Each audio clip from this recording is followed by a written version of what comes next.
સૈનિકોના નેતૃત્વ હેઠળ veterans India Akhil Bharatiya veterans સંગઠન દ્વારા કારગિલ વિજય દિવસની ઉજવણી કરી રેલી કાઢવામાં આવી। ભૂતપૂર્વ સૈનિકોના નેતૃત્વ હેઠળ veterans India Akhil Bharatiya veterans સંગઠન દ્વારા કારગિલ વિજય દિવસની ઉજવણી કરી રેલી કાઢવામાં આવી।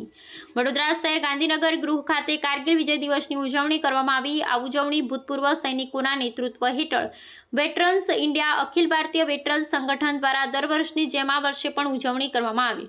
કારગિલ સેક્ટરની વીરાનો ટોચ પર જ્યારે સૂર્યની પ્રથમ કિરણ પડે છે ત્યારે આખો દેશ એ વીર સપૂતોને વંદન કરે છે, જેમણે 26 વર્ષ પહેલા ભારતની અખંડિતતા અને સપ્રભુતા ફરીથી સ્થાપિત કરી હતી। 26 જુલાઈના દિવસ ભારતના ઇતિહાસમાં કારગિલ વિજય દિવસ તરીકે સ્વર્ણ અક્ષરે અંકિત છે, જે ભારતીય સેનાના અપ્રતિમ શૌર્ય અને સર્વોચ્ચ બલિદાનનું પ્રતીક છે। 1999માં થયું કારગિલ યુદ્ધ ભારતના ઇતિહાસમાં સૌથી મુશ્કેલ સંઘર્ષોમાંથી એક હતું। દુશ્મનોએ બરફથી ઢંકાયેલા પહાડો અને વિકટ ભૌગોલિક પરિસ્થિતિઓનો લાભ લઈ દ્રાસ સેક્ટર સહિતના અગત્યના પોઈન્ટો પર ગેરકાયદેસર રીતે કબજો જમાવી દીધો હતો। ભારતીય સેના સામે ઊંચા અને ખડકાળ પ્રદેશો પરથી દુશ્મનને હાંકી કાઢવાનો અશક્ય લાગતો પડકાર હતો, જેને આપણા વીર સપૂતોએ કારગિલ વિજય મેળવ્યો હતો, જેના ભાગરૂપે નિવૃત્ત ભૂતપૂર્વ સૈનિક દ્વારા રેલીનું આયોજન કરવામાં આવ્યું હતું। આ કાર્યક્રમમાં ભૂતપૂર્વ નિવૃત્ત સૈનિકો અને western Indian Akhil Bharatiya veterans સંગઠન દ્વારા વિજય કારગિલ દિવસની ઉજવણી કરવામાં આવી હતી। આ કાર્યક્રમમાં મ્યુનિસિપલ કમિશનર સહિત ઉચ્ચ અધિકારીઓ હાજર રહ્યા હતા। કારગિલ વિજય દિવસની ઉજવણીમાં અમે અહીંયા સૌભાગ્ય મળ્યું છે કે વડોદરા ખાતે જે આપણે આર્મી વેટરન્સ અને એરફોર્સ વેટરન્સ અને નેવી વેટરન્સ અહીંયા વિજય કારગિલ દિવસની ઉજવણીમાં અહીંયા કરી રહ્યા છે। એમાં ફ્લેગ ઓફ કરવાનું મને મોકો મળ્યો અને ઇન્વિટેશન મળ્યું। મારે પણ આજે ગૌરવની યાદ છે કે આપણે જે કારગિલ વિજય દિવસમાં ભારતે જે પાકિસ્તાન વિરુદ્ધનું યુદ્ધમાં વિજય પ્રાપ્ત કરી હતી એને યાદગાર કરતા અને સાથે સાથ વિજય કારગિલ દિવસના વિજય આપણા દેશ માટે શહીદ થયા હતા એ જ વેટરન્સ જે આર્મી હોય એરફોર્સ હોય આની અંદરના વેટરન્સને પણ યાદ કરતા દિવસ છે।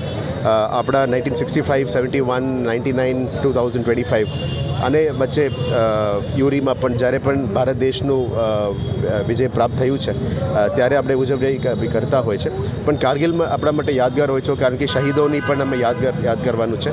હવે અત્યારે ઓપરેશન સિંદૂરમાં આવું કંઈ નુકસાન થયેલું નથી કારણ કે ઓફેન્સિવ ડિફેન્સમાં હતા એટલે આપણે નુકસાન ઓછું હતું। આશા રાખીએ કે આવનારા દિવસોમાં પણ દર વર્ષે આ વિજય કારગિલ દિવસને અમે યાદગાર બનાવીએ। એ જ હું વેટરન્સને રિક્વેસ્ટ કર્યો હતો કે આવનારા વર્ષોથી અમે આ કાર્યક્રમને મોટું બનાવીએ, જે તે કરીને એક દેશભક્તિનો માહોલ તો હોય છે પણ દેશભક્તિનો માહોલ અમે વિજય કારગિલ દિવસ અને ઓપરેશન સિંદૂરના દિવસ ફરી યાદ કરવું જોઈએ।